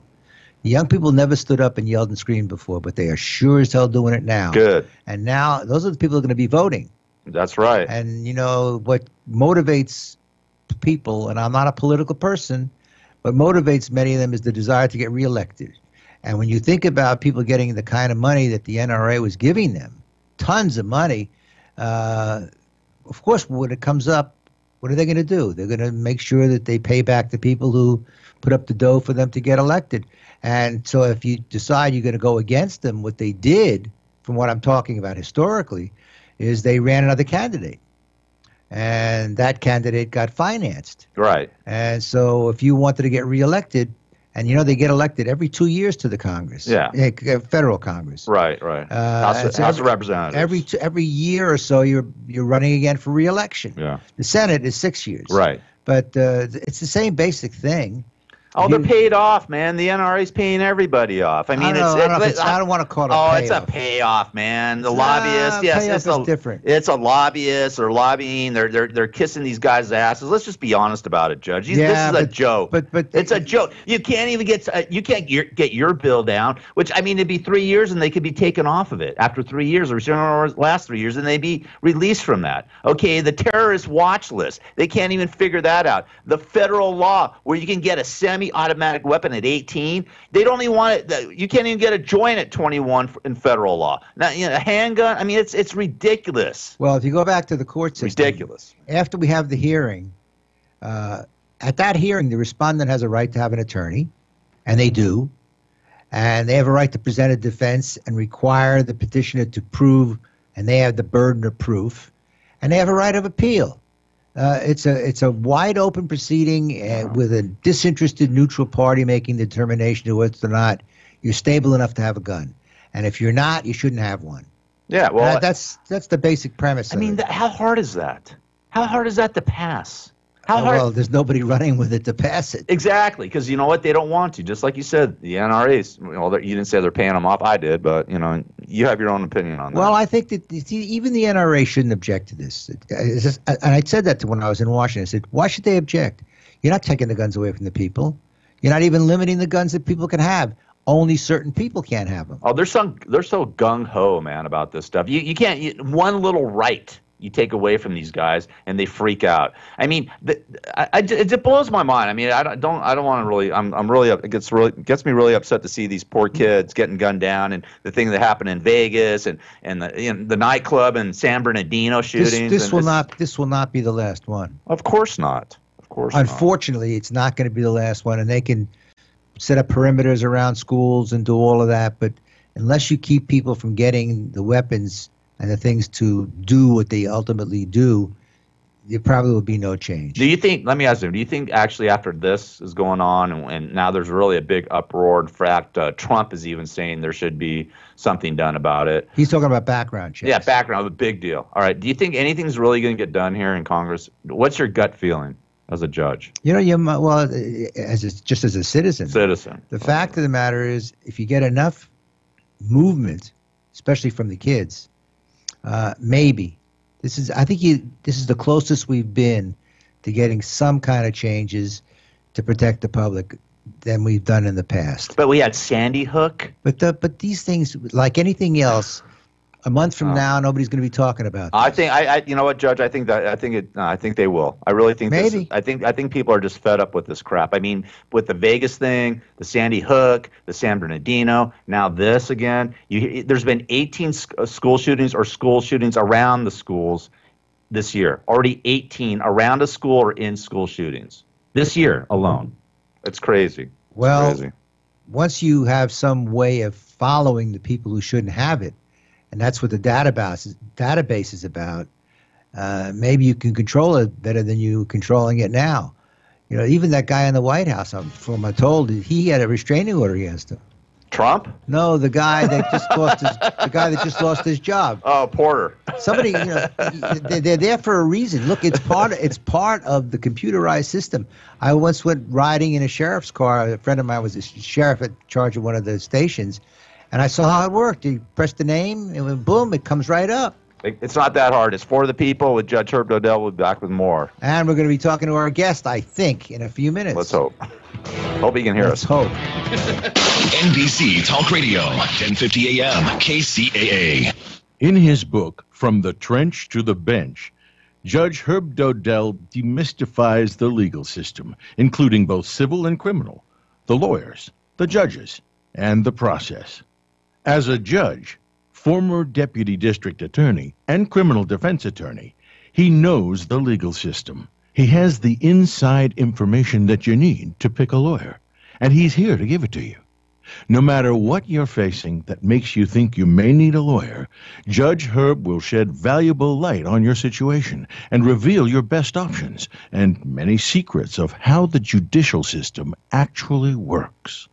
To find out more about how the legal system really works, you can get your copy of Judge Herb Dodell's eye-opening book, From the Trench to the Bench, at Amazon.com.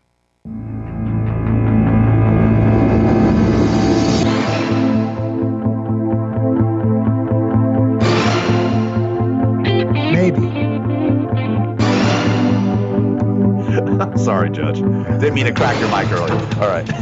It's for the people at Judge Herb Dodell. Are we back? We're back, Judge. Okay, great. Well, hopefully we have a guest on the other end of the phone line. I think we do. We were trying before, but had some communications issues. But one of the things that strikes fear, other than guns, into our hearts is the IRS. Boo, boo, boo, boo. Not our friends. Boo. Not our friends. They are not. They are not. Anyway, well, we've got as our guest today Norman Kreisman, who is a tax lawyer, not an accountant, although he certainly has an accounting background. He's a tax lawyer.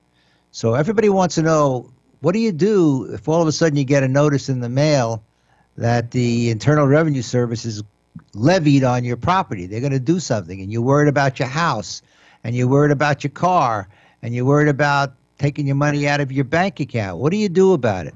You find a very good tax lawyer like Norman Kreisman, who works with the government and tries to make a deal for you. I think we just lost him, Judge. I don't know what happened. It's a great speech to nobody. I think we jinxed it.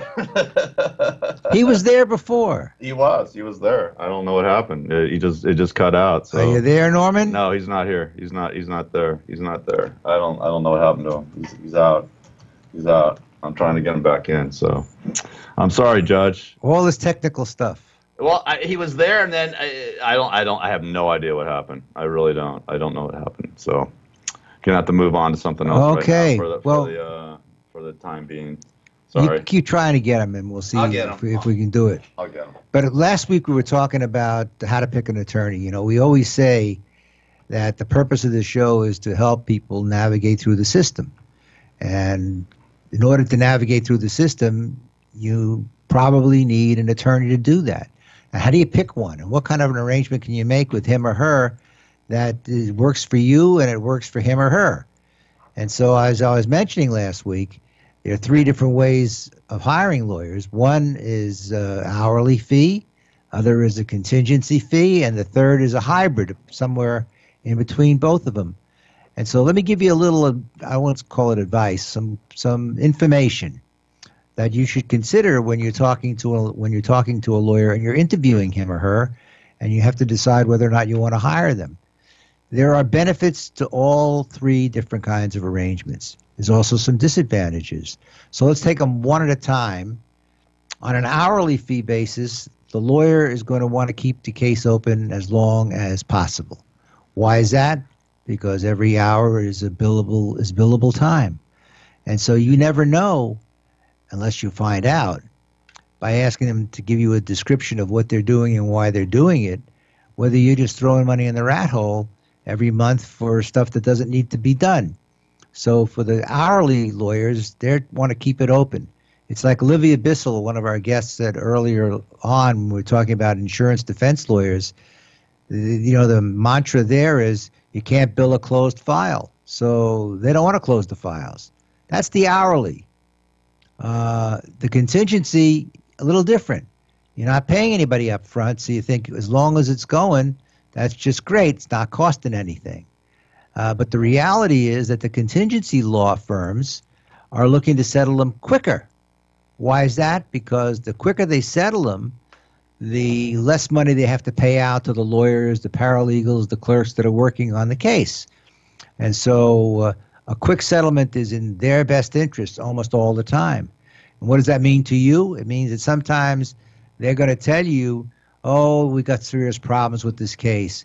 We may not be able to do anything and whatever, in an effort to convince you to settle quicker. And you end up in that circumstance getting less than what your real value is. And I tell this story, it's a true story also. All the stories that I tell on the show are true stories. This was a very, very nice couple from San Diego. I remember them really well. They had their own lawyer who came in to see me, and he had read an article I had written on insurance litigation. And so they had a fire in their house, and they were negotiating with their insurance company, one of the big ones, one of the big name ones, and there were lawyers on the other side. Well, I knew the lawyers on the other side. I had litigated with them for many years. I even socially knew some of the senior people in the firm. It was a good defense firm. They did quality work, but they were also running those hours up pretty good. And I knew exactly what was going to happen with this claim when I was able to determine that there was liability and it was covered and everything else. And they came into the office and they said they wanted me to take it on a contingency. And I said, you really don't want to do that. Why not? Because at the end of the day, it is probably going to cost you far less to do it on an hourly fee basis than on a contingency. And I know these guys. At the end of the day, they're going to settle your case. And they thought it was worth about $600,000-$700,000. And it was. It clearly was. I said, look, find a way to get the money to pay on an hourly fee basis. It's going to be in your best interest, I believe. So they talked, called me and said they decided they were going to do that. They were borrowing the money from, I think it was her mother and father, to finance this lawsuit. And we did all the things that we normally would do. I was in touch with that law firm. We met. We went out, looked at the property and all of those things. And whatever that was, Zoom. It's the phone. It's the phone. The phone is acting crazy like the rest of society. It has its own mind. It just kind of came out like a little shock. I thought the chair was going to explode. So the bottom line was they borrowed the money, right? Took me about 6 months, and I got an offer from the insurance company for $700,000. I mean, I remember it really well.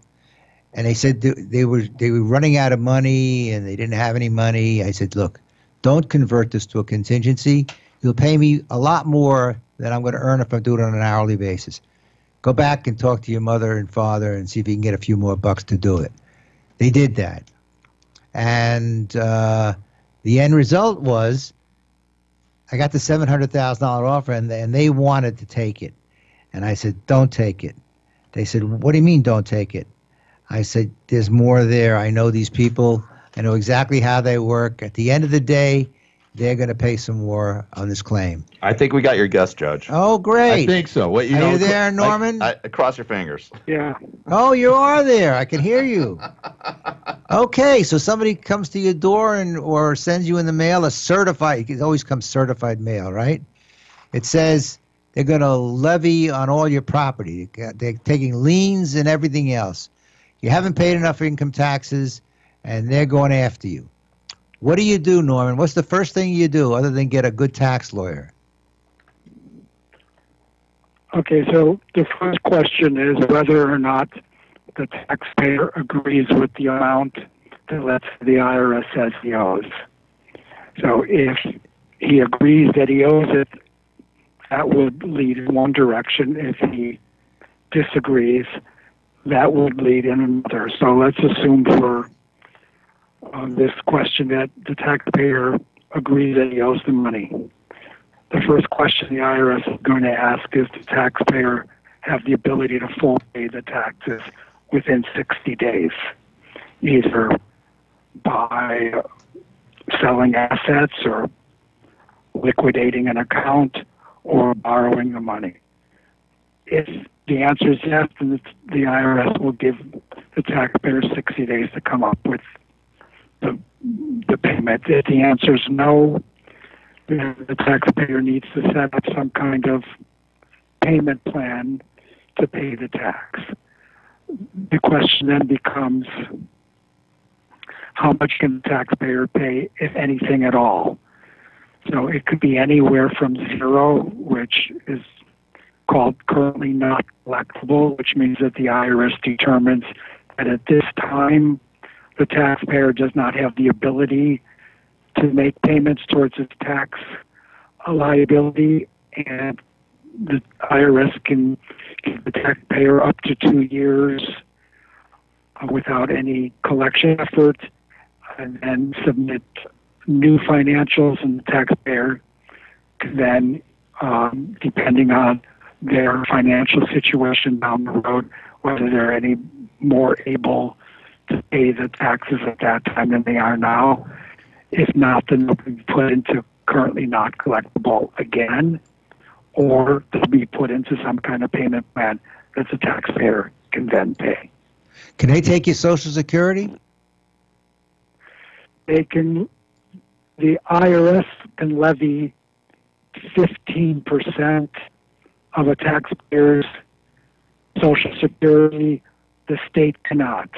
So if you owe the Franchise Tax Board and not the IRS, then Social Security is safe. If you owe the IRS, then they can take the 15%. But then again, you may be able to convince them that you need all of that to live on, and that you should be put into currently not collectible status, and the Social Security be safe. What do they do about your house? Let's say you've got equity in your house, but you haven't got any other assets, and you're just getting by, earning enough. Well, what do they do about your house?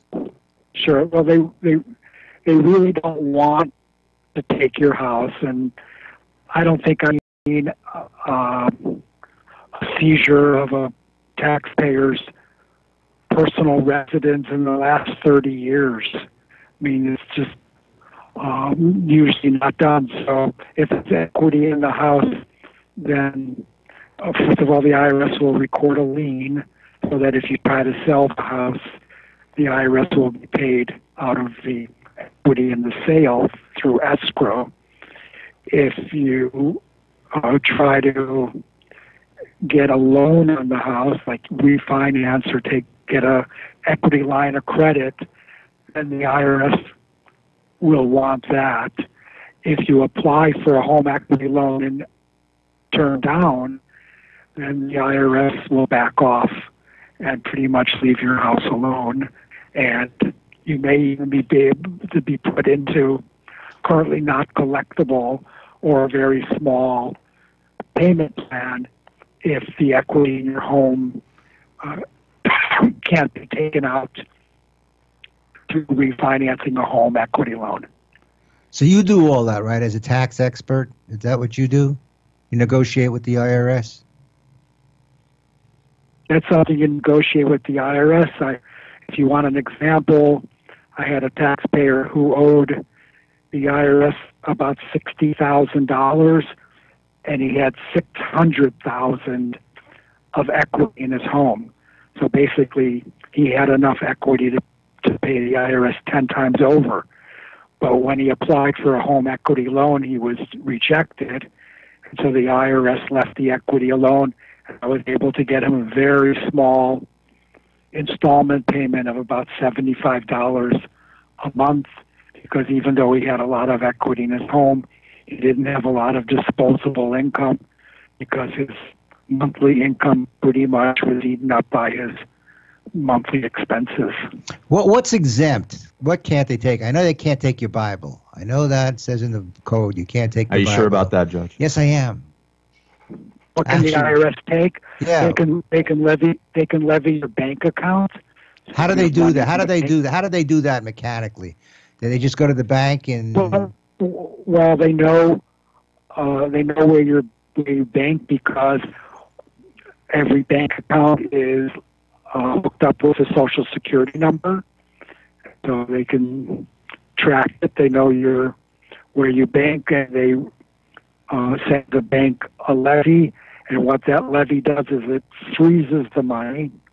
The IRS instructs the bank to hold on to the money for 21 days, because that gives the taxpayer time to contact the IRS and say that for instance, if you have money in the bank and your rent, and you receive a notice, a 3-day notice to pay rent or quit, and that money was was earmarked to pay the landlord to avoid an eviction, and you can show that to the IRS.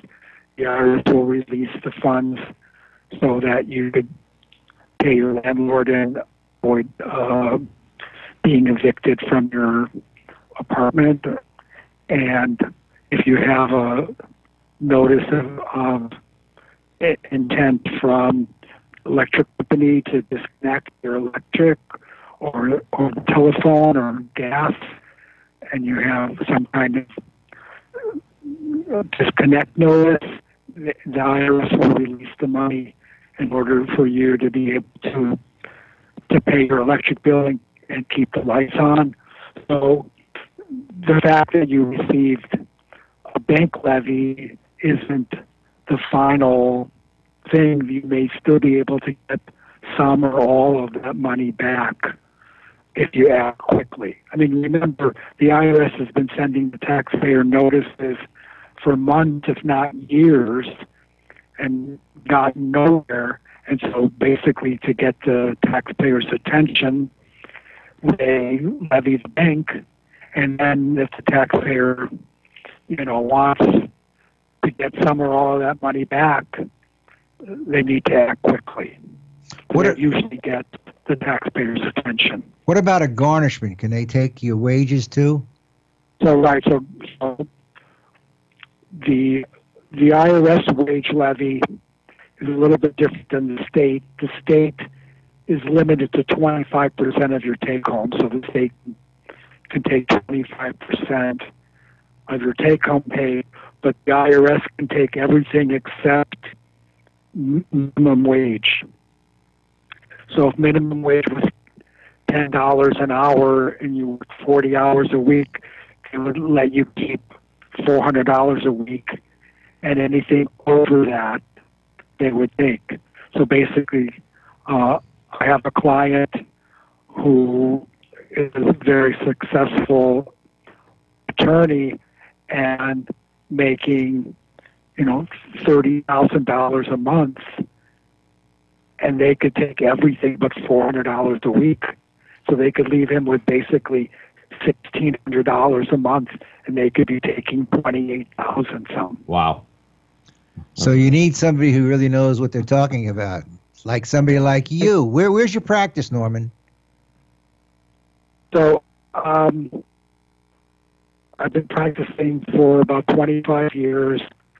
I've always worked with attorneys who were either also CPAs or also had worked at one time with the IRS.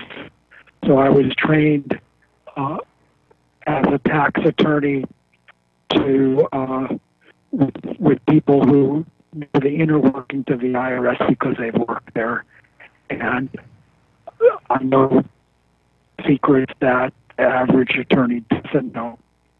Also, I've specialized in discharging taxes in bankruptcy, which again is kind of a specialty because most bankruptcy attorneys don't understand discharging taxes. So where's your office, Norman? My office is in Woodland Hills. I've been here for 10 years. Before being in Woodland Hills, I was in Century City for 15 years.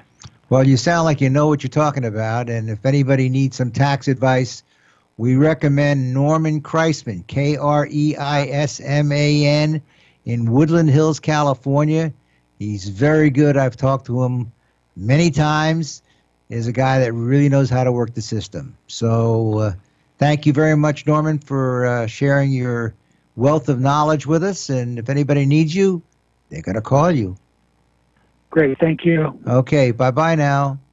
That was cool. That was interesting. I mean, because, boy, the IRS can really rake you over the coals. It's really such a blind item. You need somebody like this to talk to communicate with the IRS on your behalf so you don't do it yourself, because you don't know what to say, and you can stick your foot in your mouth by just talking to somebody and not knowing what you're talking about. I do it every day. Monday through Friday, 8 to 9 a.m., right here on KCAA. Controlled chaos. Exactly. Talk Radio, 1050 a.m., KCAA. Did you ever meet a lawyer that was for the people? Someone who had the best interests of the people at heart? Herb Dodell has been a lawyer for more than 50 years and has been a Superior Court judge for 9 years, having presided over more than 9,000 cases. In this show, he will reveal the secrets of how things really work in the legal system, so you can maximize your position and benefit most when you're in trouble and need someone on your side to simplify the process for you. For more information, email the judge at askjudgeherb@gmail.com. That's askjudgeherb@gmail.com.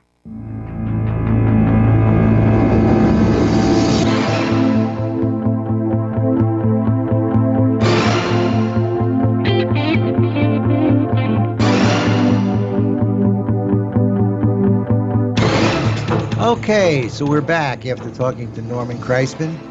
And I just mentioned to Gary that when you get a letter from the IRS, certified or otherwise, you've got nothing to win to try to do this yourself. No, you don't. You end up talking to somebody, not knowing what you're talking about. They ask you questions. You can put your foot in your mouth so easily. This is a good investment. Talking to somebody like that is a big difference. And they do remarkable deals. I mean, I've known some arrangement, like he was talking about, the guy just a few minutes ago. He can do that. He can spread it out over a long period of time, make it tolerable. I didn't get a chance to ask him about interest, but the IRS charges interest. Sometimes the interest rate is less than what you'd be paying for a high rate of interest loan somewhere. So it's almost cheaper to deal with the IRS. Owe the IRS. Yeah. What's the norms? What's the Kreisman? Kreisman.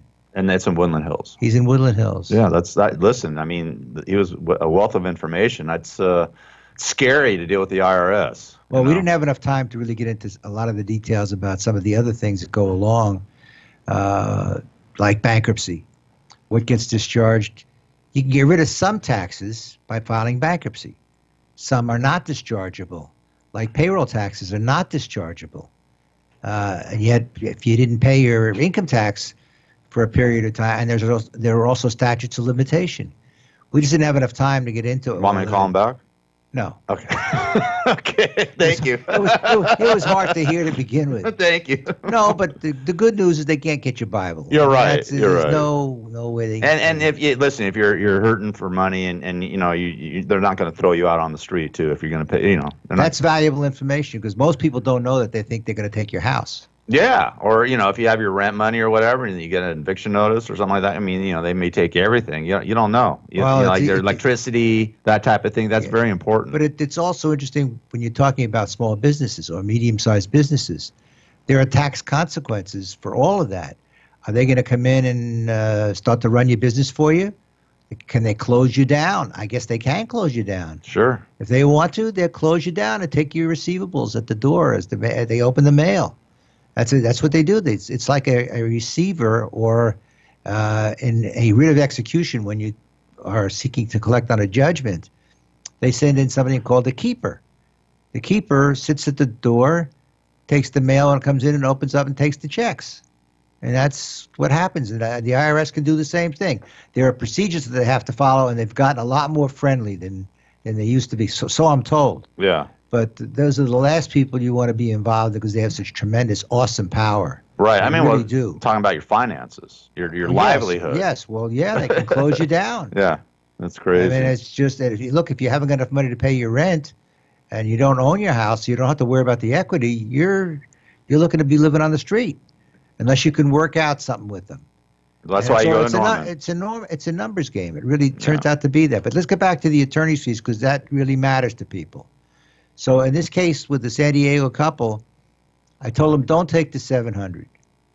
There's more money there. Oh, we need it. We're desperate. I said, no. I know these people. There's more money here. P.S. I settled it for $900 and something. Maybe a month later. And so when we looked at the bill on the hourly fee basis, as I remember, was about $32,000, I think, something like that. We had worked on it for a fair amount of time. If they had given me a contingency 40% of 900 and some odd thousand dollars is a little bit different. A little bit They more. sent me a nice little gift after that. Yeah. Because I had talked them into it. They wanted to go on a contingency. When they showed up, that's all they want to do is, we'll give you a piece. Because Why didn't you take it? Because it was the wrong thing to do. Wow, Judge. Well, you got that good. That's why you talk about that good spiritual karma in your book. Well, whatever. From the trench to the bench. No, I'm saying that's what you talk about. Look, I gave them the option. Right. I said, you can do it this way. I'm telling you what my experience is. Yeah. And at the end of the day, most of the time, unless you have a really wild situation, it is better to go on an hourly fee basis and watch what they're doing, because then you really care what they're doing. On a contingency, you don't. You don't care whether they take a deposition or they don't take a deposition. You just want to know when you can come pick up the check.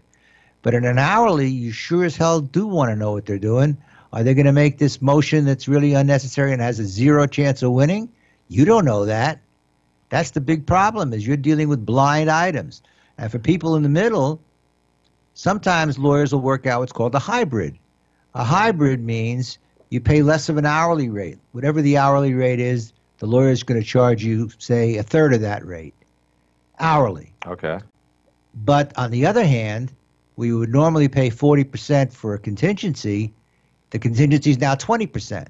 Okay, so you take a lower hourly you rate. Take a lower hour, you get a lower hourly, which helps your cash flow. Right. But and you also save the money at the back end because you're paying less of a percentage of the outcome. And so you really want to know, what is that lawyer going to do? Are they going to spend any money in your case? I said this before. I'll say it again. If that lawyer is not prepared to put up some real cash for experts, deposition transcripts, travel, things like that, you want to know where the door is. Because you want to know from that lawyer that they're committed to your case and to you personally. And you also have to know whether you like that person or you don't. You get a visceral sense. There's this theory that you have an 8-foot surrounding energy of every person. I agree with that. And you don't want anybody that you sense they're really in it for the money and nothing more. And you can feel that. You can. You absolutely can. I agree. And so many times in the past, over all the years that I practiced as a trial lawyer, whenever I sat across somebody and I didn't get a good vibe from him, a good feeling from him, and I took it, I was sorry at the end of the day. I said to myself, what did I do that for? Isn't it weird that we see red flags and we still don't pay attention to our thoughts? And that happens in society. Well, that happens in society a lot. I'm saying, there's always, I wish I would have done that. I mean, 75% of the time you see a red flag, you act on it. But there's that 25% that you don't, and you don't act on it. Yeah, but sometimes there are people who sit across from you and you know they're a loser. Well, don't say that about me, Judge. I'm not talking about you. You're a winner. You're a winner. You picked this show. You started that makes you a winner. Thank you, Judge. And you're definitely a winner. I went to the We're judge's having a house. good time. I went to the judge's house in Agora. He's a winner. Beautiful house, man. Thank you. Very unpretentious. It's beautiful. You got an extra room? Well, actually, we do. The last person who stayed with us has just moved out. Okay. Don't worry, I'm not hitting you. I'll see you Thursday. We're going to shoot some YouTube videos, we're going to do some YouTubes. Yeah. Yes, indeed. All right, Judge. Great show, Judge. We're going to talk about, by the way, gun violence on that YouTube. Believe me, we should talk more about it. You should go talk to those senators and all those cats again and get your law passed. I'm inspired. Do it, Judge. Do it. Okay. Judge Herb Dodell for the people. And the book is called From the Trench to the Bench. Amazon. Amazon.com. Judge, I'll see you Thursday, all right? Okay. All right, God bless. All right.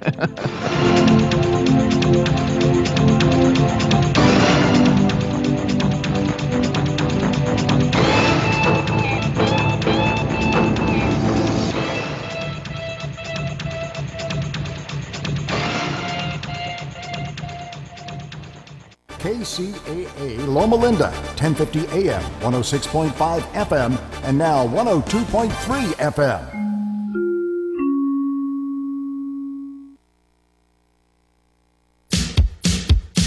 So, you want to be in show business. Do people tell you that you're really funny, you have a great personality?